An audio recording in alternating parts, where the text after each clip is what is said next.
Hi, this is a quick video to show you how to install one of the Ethernet modules, PowerLink 3 or 3.1 into a Visonic Powermaster.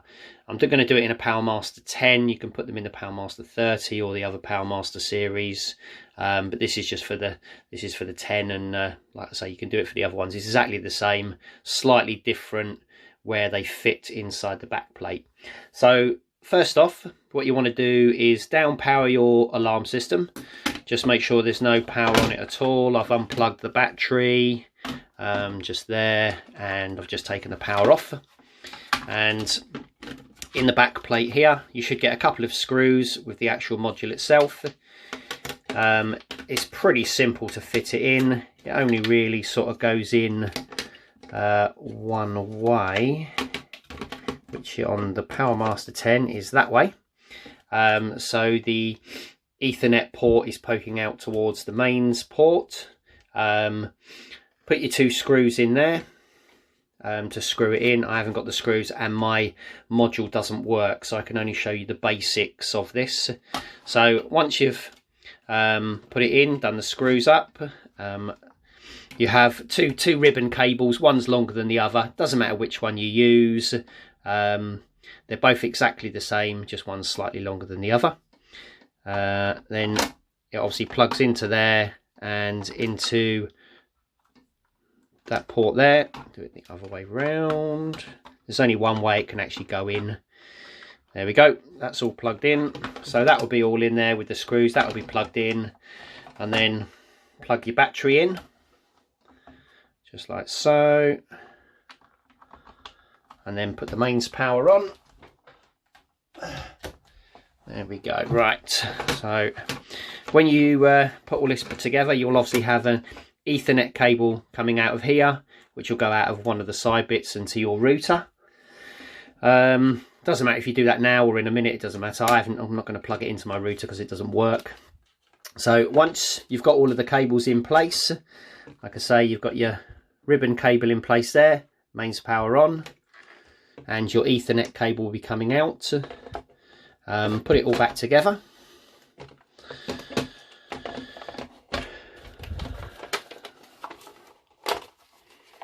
A bit difficult to do on the table. Just make sure when you do put it back together, it's not, you need to route the cables so they're not getting trapped inside the unit. You'll know if they are because you won't be able to close it very easily. Like on my one, it closes quite easily and I can do the screws up. Just make sure you route the cables coming out and inside the actual panel, just so they don't get trapped too much. You might have to force it closed a little bit because the cables do sometimes get a bit in the way. If you can close it and do the screws up, then all well and good, it should be absolutely fine. Right, once you've done that, if you go into at the moment mine says comms fail because I tried doing it and it doesn't actually work. So what you should just see is the ready on there. So to actually go into, now we need to go into engineering mode and get some of the details and put some details in. So if we do arrow button till it says installer mode, press OK. And there we go. On my one, it's just the default installer mode, 4 nines. Says install code.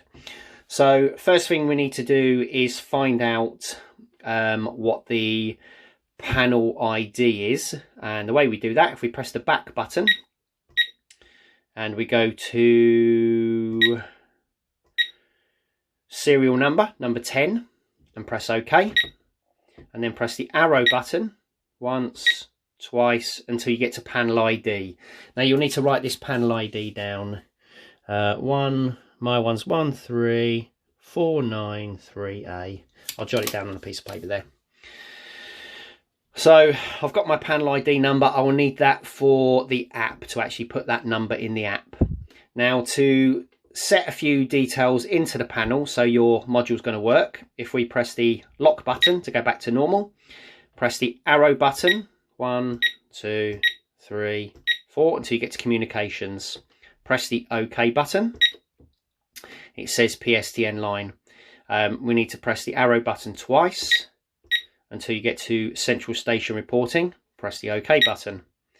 Now it says at the moment, number 1, report events. So we need to press OK because we need to switch this on. Now what you need to be on is all star all. So all you do is press the arrow button until you get to all star all, and then press the OK button, and it will store that in there. So you're basically switching on so it will report to the module will report to your phone, to the app. So once you've switched that on, if you press the arrow button, first report channel, press OK. That should be set to broadband. So you need to set that one to broadband. I think it comes on as default as PSTN. So just press the arrow button, press OK to get to broadband. Number 2 just needs to be disabled. You don't need that on. It comes disabled anyway. And number 3 will be disabled as well. Dual reporting you don't need on unless you are connecting to your phone line as well. My one just says disabled. If you're signaling via your phone line, so if you have it connected into your phone and onto the module as well, you will need to set it to PSTN and broadband. So it will ring you and it will send you notifications via the app. I'll switch mine to disabled.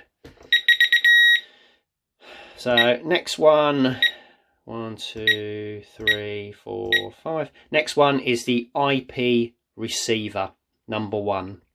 So in there, what you need to do is put the IP address that it's going to actually signal to, which is the server IP address. So we press OK, and mine's I've already set this up before. So the server IP address is 052.058.105.181, and that's the server IP address. Press OK. If I go a few more in, you don't need to do IP2, SMS. Yeah, don't need that at all. The only other one I would go to is the com.fail report, which is number 53. If I press OK, PSTN fail, I tend to set that for usually 180 minutes if it's connected to the phone line. If you don't have a phone line connected, do not report. The GSM GPRS fail, that should be disabled, or do not report.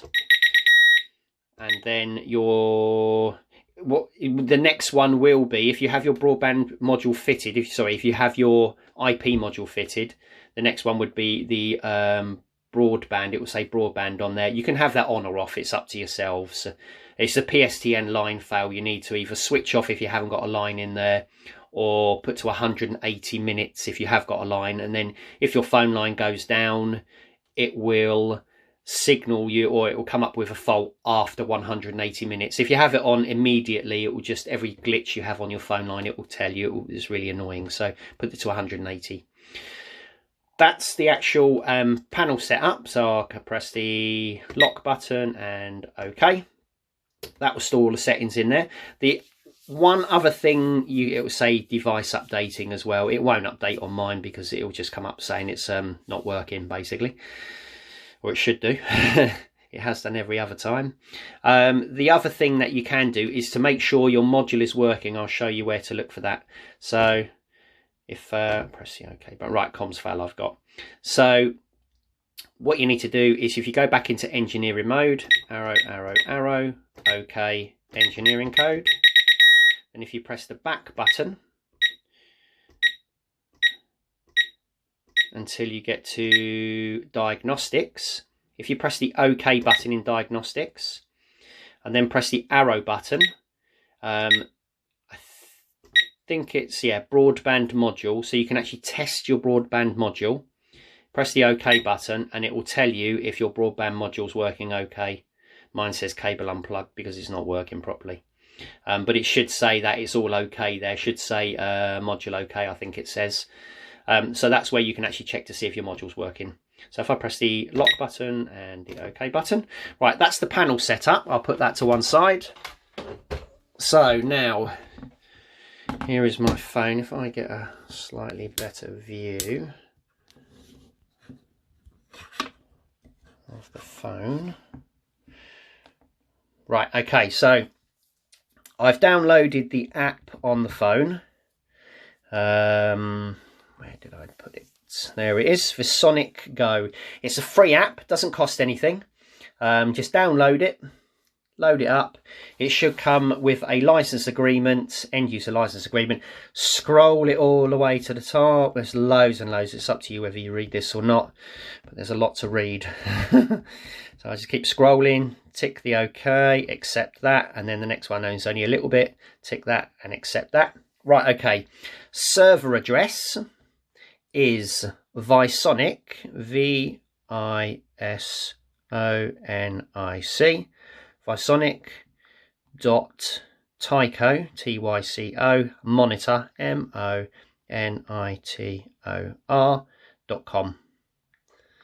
That's the server address you need to type in there, and click the OK button.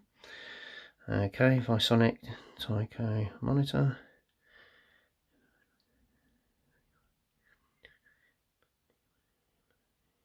I've spelt monitor wrong. I-T-O-R.com. There we go. So there we go. It tells me the server name, visonic.tycomonitor.com. Right, in here, you would need to put an email address. This is the email address you want it to basically be going to. Any email address doesn't make any difference. And a password. Now, in the password, it has to be quite a strong password. You need a capital letter, 8 digits, a number, and a special character, I think, on these ones. I'll quickly type mine in because I've already set mine up. So I'm just going to quickly type it in.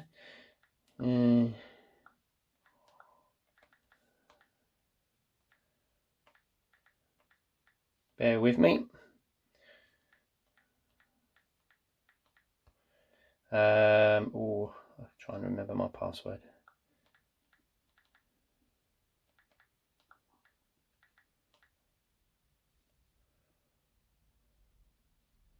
And I tend to,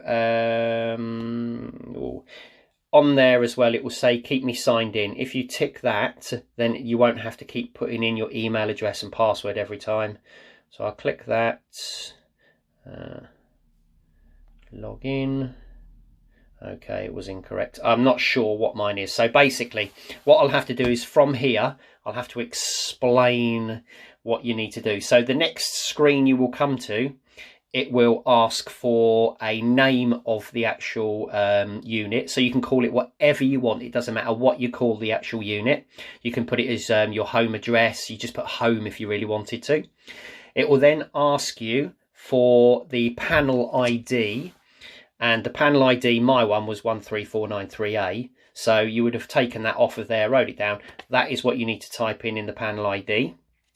And the next bit, I think, is the password, or no, sorry, the next bit after that would be the 4-digit master user code. So the code that you used when you first set up your alarm system. So it's the code that you set and unset your alarm system with. You put that in, click proceed, and it will take you straight into the app. Sorry, on the next screen, you have to press the plus button in the bottom right hand corner first. So you press the plus button, it'll add the panel in. I can't remember whether it asks you for the panel ID straight away, but those bits and pieces I've given you, and you should be able to work that out. It's quite simple. And when you get onto the app itself, it will give you a little tutorial on how to use the app. The only one thing on the app you need to do that it doesn't really tell you, top left hand corner, you have 3 little lines. Click that and it will come up. Top one will be notifications. Click the notifications and switch on what bits you want to switch on, which will be alarms. If you want to know when your system was set and unset, you need to switch on the open and closed. If you want to know when alerts come through, if you switch that on, if you have like a low battery and things like that, it will signal you if you have low batteries and things like that as well. So you can switch on whatever ones you want of those, and then just come out. Down the bottom you'll have 5 little symbols. You'll have a home symbol, a little house symbol. Click on that and it will bring you back to the main unit. That's basically the app. I'm sure sort of the app's quite easy to do. It's not very difficult. I'm sure you'll be able to work it out. I will do an updated version of this when I get my alarm system and my module working, just to go through all of the bits and pieces. You can change the language at the top there as well. At the moment it's on American. If you click on English, it will just change it to English. That's basically the app. I hope this has helped you set your module up. If it's been of help, if you could like the video, which would be really good, and if you subscribe, that will be really helpful as well. Thanks for watching.